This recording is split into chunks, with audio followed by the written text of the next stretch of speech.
Halo, assalamualaikum warahmatullahi wabarakatuh. Selamat berjumpa kembali sahabat Satvika semua dimanapun anda berada, utamanya peserta kelas Satvika Hipno Academy edisi Agustus tahun 2020. Selamat berjumpa kembali dengan saya Kiai Jamas dari Sanggar Pemberdayaan Diri Satvika Meditasi Indonesia. Pada kesempatan audio kali ini saya akan sedikit membahas tentang teknik-teknik formal hipnosis ini untuk melanjutkan materi kita di basic hipnoterapi ya, fundamental hipnosis dan basic hipnoterapi. Saya sangat berharap sekali teman-teman bisa menyelesaikan sampai level profesional hipnoterapi sebelum akhir bulan Agustus. Pun demikian, bila memang ternyata tidak mampu, kita cukupkan materi kita di kelas ini sampai di basic hipnoterapi. Insya Allah lain waktu, lain kesempatan teman-teman bisa ikut di kelas khusus profesional hipnoterapi, karena kalau digabungkan ternyata tidak cukup waktu 1 bulan untuk kita semua ya. Karena memang untuk basic hipnoterapi, fundamental hipnosis dan basic hipnoterapi ini satu paket, satu kelas ya. Kemudian untuk profesional hipnoterapi itu nanti ada satu paket pelatihan lagi. Jadi wajar jika teman-teman 1 bulan tidak cukup untuk mengikuti 2 level sekaligus. Pada pelatihan offline atau pelatihan langsung ini ada kelas fundamental hipnosis dan basic hipnoterapi. Ini satu pelatihan. Teman-teman biasanya yang di SHA, yang baru pertama kali ikut SHA biasanya dapatnya kelas ini, yaitu fundamental hipnosis dan basic hipnoterapi. Kemudian pada tingkat lanjutnya nanti pada pelatihan kedua ada kelas lanjutan, yaitu namanya profesional hipnoterapi. Oke, pada kesempatan kali ini saya akan membahas tentang formal hipnosis ya. Jadi begini teman-teman, hipnosis hipnoterapi itu dapat dilakukan dengan 2 cara. Yang pertama dengan formal dan yang kedua dengan informal hipnosis. Nah, silakan buka manual booknya ya. Untuk mempermudah kajian kita, silahkan teman-teman sambil buka manual booknya di halaman 16 sampai dengan 17. Jadi secara teknis formal hipnosis ini ada urutan baku meliputi pre-talk atau pre-induksi, yang kedua induksi, yang ketiga deepening, yang keempat ada depth level test ya, yang kelima ada pemberian sugesti atau terapi pikiran, yang keenam ada terminasi yaitu membangunkan klien dari kondisi hipnosis. Saya tambahi yang ketujuh ada empowering ya. Empowering ini berarti afirmasi sugesti ya. Jadi setelah klien itu bangun, kita berikan informasi yang sederhana, yang tegas, yang lugas. Nah, misalkan ketika klien sudah bangun, bagaimana mas rasanya, bagaimana bu rasanya, lebih enak, lebih segar, lebih bugar. Nah, ini untuk mengarahkan pikiran bawah sadar klien untuk semakin segar, semakin bugar. Oke, semoga sekarang dan seterusnya semakin segar, semakin bugar, semakin sukses dan berkelimpahan. Nah, itu sambil kita berjabat tangan atau sambil kita menepuk pundaknya atau menepuk bahunya, ini bagian dari proses afirmasi sugesti yang bersifat empowering atau menguatkan program sugesti yang baru saja kita berikan. Nah, teman-teman, pada audio kali ini saya ingin membahas tentang pre-talk atau pre-induksi. Kalau teman-teman baca di manual booknya, pre-talk adalah proses yang dilakukan sebelum langkah induksi. Ingat-ingat ya, sebelum langkah induksi. Pada prinsipnya, pada saat proses pre-talk ini, teman-teman yang akan melakukan proses induksi diharapkan melakukan sugestibilitas, diharapkan melakukan tes sugestibilitas terlebih dahulu. Tujuannya apa? Tujuannya untuk menentukan teknik induksi nanti yang akan dipilih.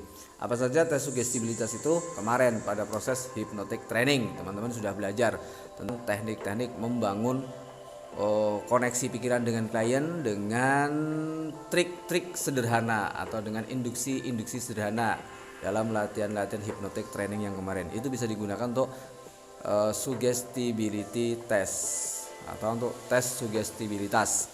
Apabila klien Anda cukup mudah untuk menerima sugesti yang Anda berikan, maka berarti tergolong sugestibilitas tinggi.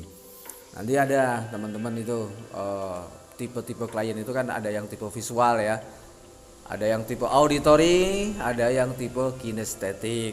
Kalau yang tipenya visual biasanya diajak untuk bayangkan tangan Anda diikat sebuah balon, atau seperti yang baru saja teman-teman latih ya, membayangkan tangan bergerak karena ada tangan termagnet ke kening, atau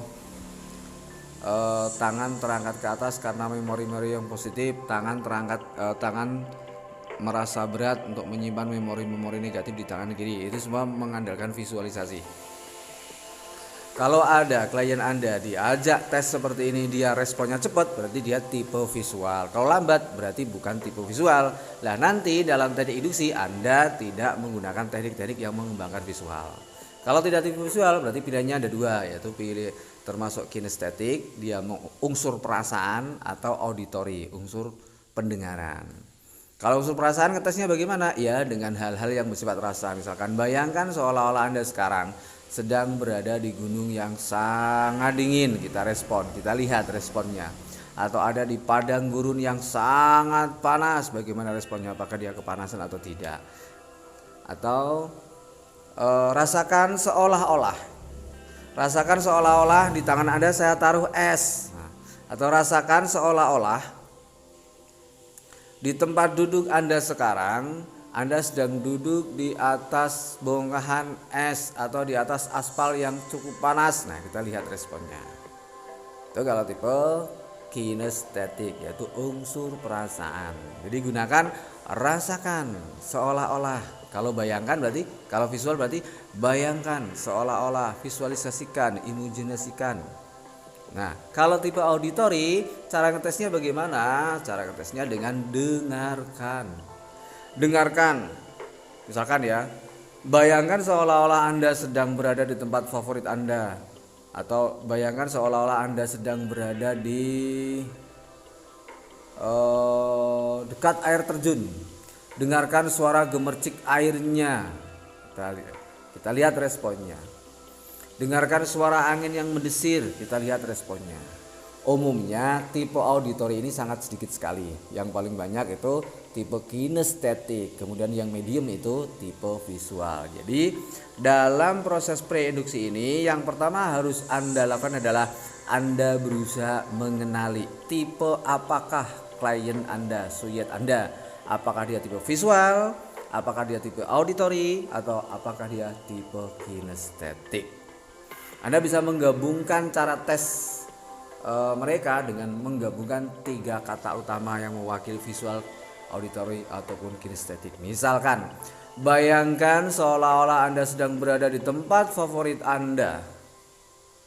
Entah itu pegunungan, entah itu pantai, entah itu di dekat air terjun, atau mungkin justru di kamar tidur Anda yang sangat nyaman. Bayangkan sudah.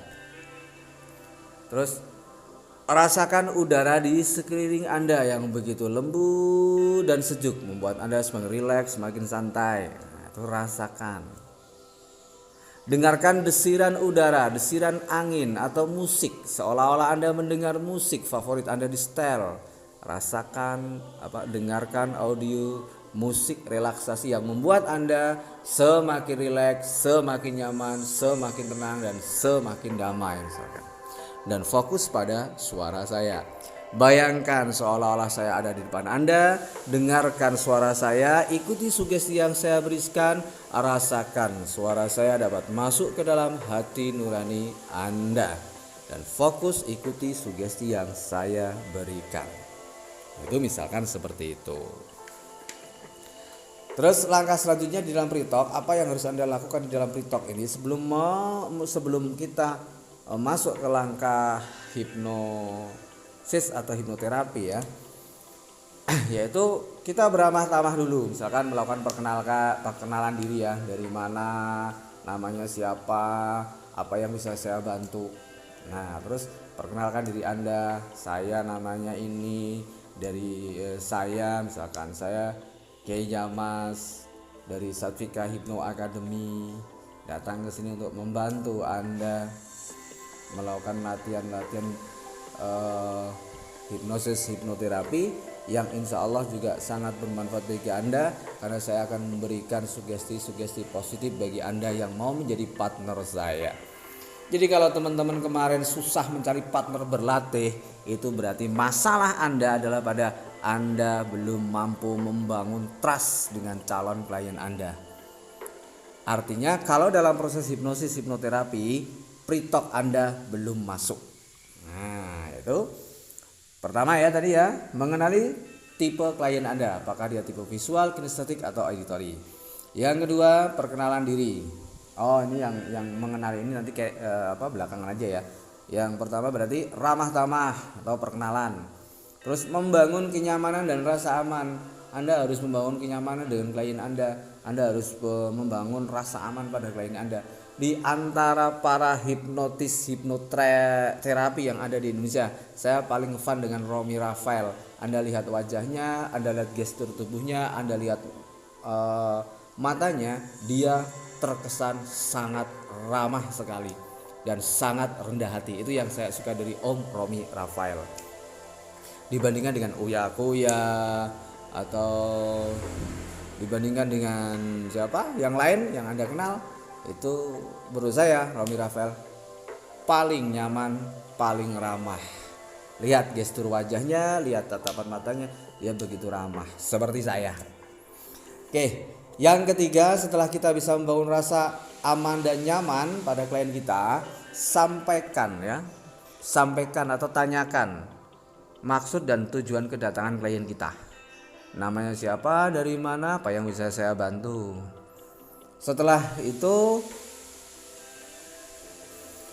setelah kita bertanya tujuannya, tentukan kita membuat kertas kerja tentang keluhan utamanya, keluhan tambahannya, terus apa yang diinginkan. Nah, ini jadi Anda siapkan, karena ini nanti sangat penting, catatan ini sangat penting ketika Anda akan menyusun skrip sugesti, ketika sudah masuk pada sugesti. Setelah Anda menyusun kertas kerja berupa keluhan utama, keluhan tambahan, dan juga keinginan dari klien Anda, kemudian diskusikan, sharingkan. Misalkan masalah utama Anda ini, keluhan utamanya Anda ini, keluhan tambahnya ini, keinginan ini, bagaimana kalau saya buat sugestinya nanti seperti ini, prosesnya seperti ini, setuju atau tidak. Kalau klien keberatan, di editing. Kalau klien sudah siap, lanjutkan pada proses selanjutnya, yaitu membangun kesepakatan. Membangun kesepakatan itu artinya dijelaskan proses metode kita nanti dalam proses hipnosis hipnoterapi akan menggunakan induksi apa, terus deepeningnya seperti apa, kita jelaskan dulu biar klien sedikit demi sedikit mulai mengerti tentang proses yang nanti akan terjadi. Ini akan mempermudah kita dalam nanti masuk pada proses induksi, deepening, dan pemberian sugesti. Kalau sudah sepakat, kemudian menyiapkan klien untuk masuk ke tahap berikutnya, yaitu tahap induksi dan terapi. Jadi teman-teman, boleh dikatakan proses hipnosis hipnoterapi itu dimulai, betul-betul actionnya saat kita sudah mulai melakukan teknik yang namanya induksi. Nah, sesuatu yang harus Anda ketahui adalah bahwa tingkat keberhasilan Anda dalam membangun kenyamanan dengan klien, tingkat keberhasilan Anda dalam proses pre-talk atau pre-induksi tadi sangat menentukan langkah Anda selanjutnya. Ketika pre-induksi Anda tidak maksimal, maka teknik induksi akan mengalami kesulitan, sugesti bisa saja tertolak. Oleh karena itu, mulailah belajar bagaimana membangun hubungan yang baik dengan semua orang. Terutama mulailah belajar membangun hubungan baik dengan diri kita sendiri. Kita meyakini bahwa ketika kita ingin orang lain berbuat baik kepada kita, maka kita pun harus berbuat baik kepada mereka. Dan bagaimana cara berbuat baik kepada mereka? Yaitu berbuat baiklah kepada mereka sebagaimana kamu berbuat baik kepada dirimu sendiri. Sayangi mereka seperti kamu menyayangi dirimu sendiri. Cintai mereka seperti kamu mencintai diri sendiri. Nah, kalau Anda belum bisa membangun kenyamanan kepada diri Anda sendiri, tentu Anda tidak akan pernah berhasil membangun kenyamanan dengan orang lain. Ketika Anda belum mencintai diri Anda sendiri dengan baik, Anda tidak akan bisa mencintai orang lain dengan baik. Ketika Anda belum bisa membantu diri Anda sendiri dengan baik, dengan aman dan nyaman, tentram dan damai, Anda pun akan kesulitan membangun hal itu untuk orang lain. Jadi teman-teman Satvika semua, silahkan kembangkan latihan Anda.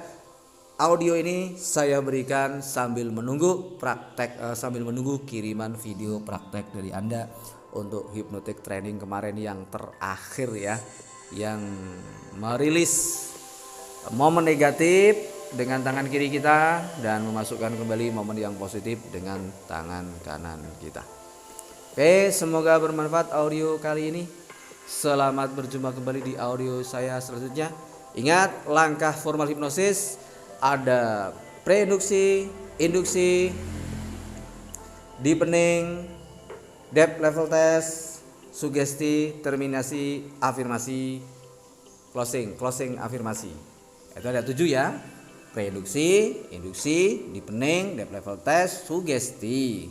Kemudian terminasi, kemudian closing afirmasi. Nah, pada audio ini kita sudah membahas pre-talk.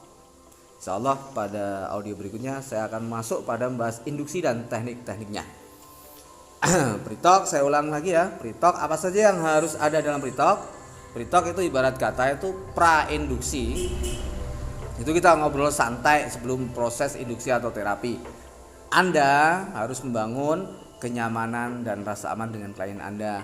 Ramah tamah, perkenalan diri, menanyakan maksud tujuan kedatangan klien Anda, penjelasan tentang metode sharing diskusi ya. Penjelasan tentang metode sharingkan dan diskusikan. Kalau sudah setuju, bangun kesepakatan. Kemudian menyiapkan klien untuk masuk ke tahap terapi atau tahap induksi yang sesungguhnya. Demikian, semoga bermanfaat. Tetap semangat. Ikuti saran latihan yang saya berikan. Insya Allah automatically mahir Anda dapatkan. Salam mantap jiwa bebas dan merdeka. Back to our Satvika.